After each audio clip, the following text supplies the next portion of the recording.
Brasil, agosto de 2001. Professor Orlando, andei lendo pela internet e achei um artigo do New York Times com uma pequena entrevista de um arqueólogo comentando sobre a veracidade da Bíblia. Afinal, como devemos encarar a Bíblia historicamente? A Bíblia, no Antigo Testamento, tem uma ideia central? Como o senhor vê tratarem a Bíblia como textos de tradição cultural com elementos usados por outros povos da época? A veracidade do Antigo Testamento pode ser contestada? Qual é a explicação da Igreja quanto ao dilúvio? Segue o artigo do New York Times intitulado Pesquisador equilibra fé e arqueologia. William Denver realizou um extenso trabalho arqueológico em Israel e recentemente se tornou o autor de O que os escritores bíblicos sabiam e quando ficaram sabendo. Gustav Niebuhr conversou com ele. Pergunta: o que era a arqueologia bíblica e por que ela morreu? Resposta: a arqueologia bíblica não era de fato uma subdivisão da arqueologia. Era uma subdivisão dos estudos teológicos. A maioria dos praticantes eram professores de seminários e alguns eram clérigos. Foi uma tentativa de utilizar a arqueologia de uma forma amadora. O dinheiro vinha dos seminários e dos círculos da igreja. As questões que eram levantadas eram questões de fé e história. O movimento ruiu em meados dos anos 70 por uma série de motivos. Ela nunca provou a história dos patriarcas, por exemplo. O movimento não conseguiu atingir sua meta. Basicamente, o campo se tornou mais profissionalizado e mais secularizado. Nenhum arqueólogo sério de hoje tentaria provar a Bíblia no sentido antigo. Mas você está preocupado agora com o fato de alguns estudiosos da Bíblia estarem indo longe demais na tentativa de refutar a Bíblia como história. Você diz que os chamados minimalistas agora tendem a uma abordagem desconstrucionista das Escrituras. O princípio básico da maioria dos desconstrucionistas é: o texto não possui um significado central, ou qualquer significado com o qual possam chegar a um acordo. O que você faz é pegar o texto e despedaçá-lo, e depois falha ao tentar montá-lo novamente. O que realmente visa fazer é desacreditar os textos importantes, e a Bíblia é o maior alvo do desconstrucionismo. Para abordar um texto antigo, é necessário uma certa empatia para entendê-lo às avessas. O que aconteceria se lêssemos os clássicos desta forma, ou Shakespeare dessa forma? Eu fui assistir Hamlet recentemente e eu prefiro ver um Hamlet não desconstruído. Alguns críticos o chamaram de fundamentalista religioso, apesar de você dizer explicitamente que aborda a Bíblia de um ponto de vista histórico secular. Eu me esforço para manter minha preocupação teológica latente fora do meu trabalho. Eu cresci em um lar fundamentalista. Eu frequentei uma escola dominical muito conservadora, mas fui para uma escola teológica liberal em Harvard e depois me converti ao judaísmo. Eu não sou um teísta. Eu não tenho nenhuma questão de fé em jogo. Este não é o sentido disto. Recentemente, um estudioso bíblico europeu me chamou de sionista, devido à minha longa associação com Israel. Esta rotulação não esclarece as questões, mas mostra o que acontece quando você tenta adotar uma abordagem moderada. Eu sou conservador no sentido mais apropriado. Eu desejo preservar o que sabemos sobre o passado, mas isto é ser conservador com C minúsculo. Eu acho que todos os bons historiadores são conservadores. O que você quer dizer quando diz que as histórias bíblicas iniciais contêm um núcleo de verdade?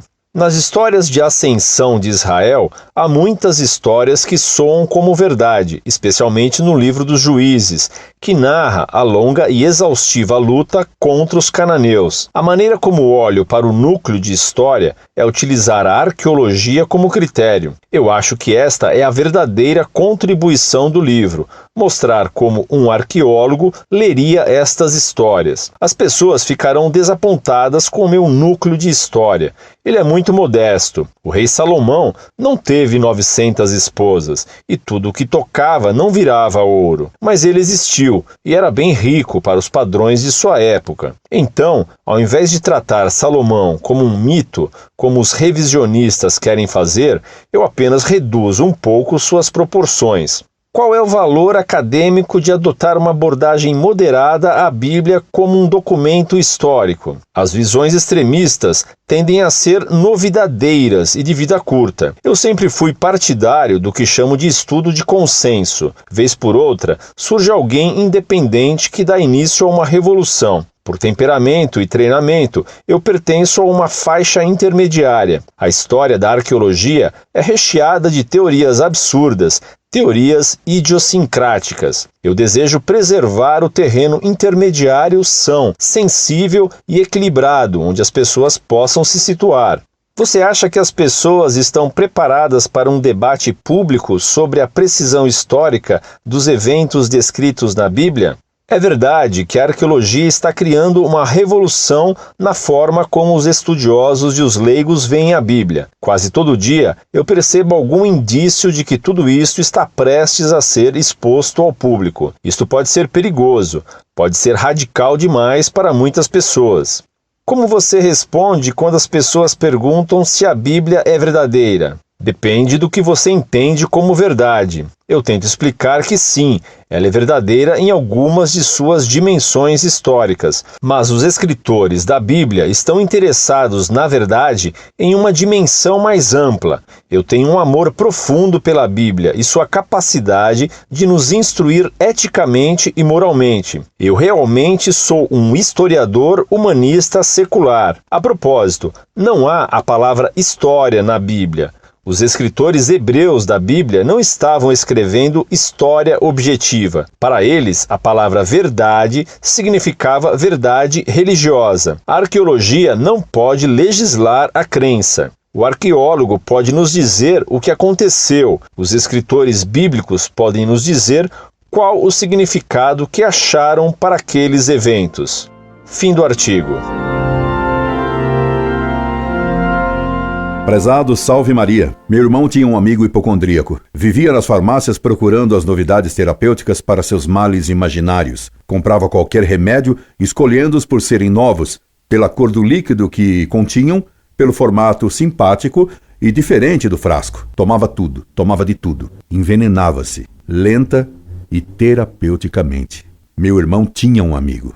Morreu de tomar remédio. Com os livros e as leituras se dá algo semelhante. Alguns há que, não querendo ver o mal de que de verdade sofrem, que é a ausência de Deus em suas almas, procuram a solução lendo qualquer livro, engolindo qualquer opúsculo, desde que seja uma novidade. E a internet é o grande bazar farmacêutico para os hipocondríacos da religião. Eles buscam na internet aquilo que só a Igreja Católica pode dar, a fé verdadeira e, através da confissão e da comunhão, o perdão de nossos pecados e o próprio Cristo Jesus realmente presente na Eucaristia. Eles são hipocondríacos espirituais porque não têm sabedoria, porque não se alimentam da verdade nos livros naturalistas que os professores os fazem pesquisar nas faculdades. Não é na internet que acharão as águas da verdade de que falou Nosso Senhor a Samaritana junto ao poço de Jacó. É na leitura humilde e com o espírito de fé das Escrituras, é no estudo sério dos doutores e padres da Igreja,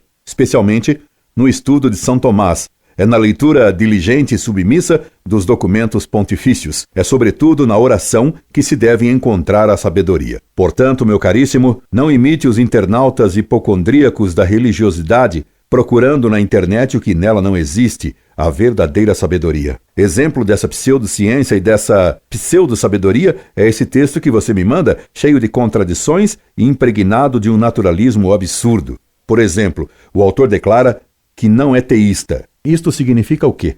Significa que ele não crê em Deus, Criador do céu e da terra. Não. Não sendo teísta, o que ele pode ser? Poderá ser um ateu, um deísta, um homem que afirma que se existe um Deus, ele nem se comunica conosco, nem nós com ele. Ou um panteísta, ou finalmente, um gnóstico. Em qualquer dessas hipóteses, a Sagrada Escritura deixa de ter qualquer valor. Se ele é ateu ou deísta, ele estará convencido que a Sagrada Escritura é pura invencionice. Se ele é um panteísta, a Sagrada Escritura é um amontoado de fábulas que a imaginação humana, científica, inventou para explicar o universo e a vida humana. Se ele for um gnóstico, a Sagrada Escritura será apenas uma das possíveis manifestações do Espírito Divino em certos indivíduos. Exprimindo os textos sagrados apenas a experiência particular de alguns homens, sem ter qualquer valor universal. De qualquer modo, então, a noção que ele tem da Sagrada Escritura será fundamentalmente torta e relativizada. Daí o naturalismo com que ele analisa os textos sagrados. É claro que a Sagrada Escritura tem uma ideia central que lhe dá unidade. Somente numa época descentralizada, que perdeu o senso da unidade, é que se poderia fazer a pergunta colocada na entrevista. A Sagrada Escritura mostra que Deus é a causa de todas as coisas, que nós somos criados por Deus e que devemos servi-lo nesta vida para podermos ser eternamente felizes com Ele no céu depois da morte. Ora, essas verdades são inteiramente lógicas e alcançáveis pela razão humana. Além disso, a Sagrada Escritura nos revela verdades de fé que estão além da capacidade do conhecimento humano. Por exemplo, que Deus é uno e trino. Mas a razão compreende que se Deus existe e é infinitamente veraz, Ele não pode, nem Ele quer nos enganar, e que devemos então crer em todas as verdades que Ele nos revelou, embora estejam elas acima da capacidade da razão humana. Os fatos históricos narrados pela Escritura são verdadeiros e a ciência histórica séria jamais os contraditou, mas sempre confirmou essas verdades fatuais históricas. Tome a questão do dilúvio. Os inimigos da fé tentam negar esse fato histórico. Ora, todos os povos do mundo mantêm a tradição de que houve um dilúvio. Essa aceitação universal do fato do dilúvio, existente nas lendas e tradições de todos os povos, só poderia ocorrer porque, de fato, no início da humanidade, tal coisa aconteceu. Veja agora a contradição dos historiadores e cientistas naturalistas. De modo geral, nas universidades, os professores admitem que houve um contrato social que teria originado a sociedade. Ora, o próprio Rousseau, um dos propugnadores dessa balela, admite que se o contrato social tivesse existido, ele teria deixado marcas profundas nas tradições de todos os povos. Tal teria sido as mudanças que ele teria causado. E Rousseau confessa que não existe em nenhuma tradição popular quaisquer marcas ou sinais desse pretenso contrato. Conclui então Rousseau que, de fato, o contrato social não foi fato histórico, não existiu, mas que devemos imaginá-lo para melhor compreender e organizar a sociedade. E o que o próprio doido do Rousseau admite, que não existiu realmente contrato social nenhum, os professores cientificistas afirmam com força e convicção: creio no contrato social, origem de todas as coisas. No dilúvio, não se crê. Apesar de Deus afirmá-lo e de todas as tradições o confirmarem, acredita-se no doido do Rousseau. A Igreja ensina que o dilúvio foi um fato histórico real, ocorrido nos tempos originais da humanidade. Ele foi universal, isto é, atingiu a totalidade dos homens então existentes em certa região da Terra. Você me pergunta ainda se alguma verdade do Antigo Testamento pode ser contestada. Nenhuma verdade pode ser contestada. Pior ainda será a contestação se for contra as verdades que Deus ensinou, quer no Novo, quer no Antigo Testamento. Heresia é exatamente contestar certas verdades da Escritura e aceitar algumas.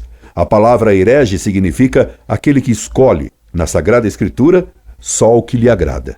Finalmente, resta-me responder-lhe sobre as contribuições culturais na Sagrada Escritura. O autor da Sagrada Escritura é o próprio Deus. Os autores inspirados atuam como a caneta ou pena de Deus. Evidente é que, conforme o instrumento utilizado para escrever, a letra sairá diferente. Esta comparação serve para compreender que, embora o autor da Sagrada Escritura seja o próprio Deus, o instrumento que ele se serve, o profeta ou escritor bíblico, influirá no estilo, nas imagens utilizadas ao descrever. Deus inspira a verdade. O profeta escreve com seu estilo e saber próprio. Daí o livro do profeta Isaías ter um estilo elevado, pois ele era um príncipe culto e educado, enquanto o profeta Abacuque, sendo um simples homem do campo, tinha um estilo rústico, que o fez dizer a Deus, quando recebeu através de um anjo a ordem divina de ir à Babilônia, na cova dos leões, levar comida ao profeta Daniel. Senhor, eu nunca vi Babilônia e não sei onde é a cova. Daniel capítulo 14, versículo 34. Recomendo-lhe que leia esse texto, é saboroso. É claro então que na Sagrada Escritura se encontram traços culturais da época em que foram escritos os seus livros, mas não há nela nenhuma influência do pensamento pagão ou idolátrico. Esperando tê-lo ajudado algum tanto, incorde Jesus Semper, Orlando Fedeli.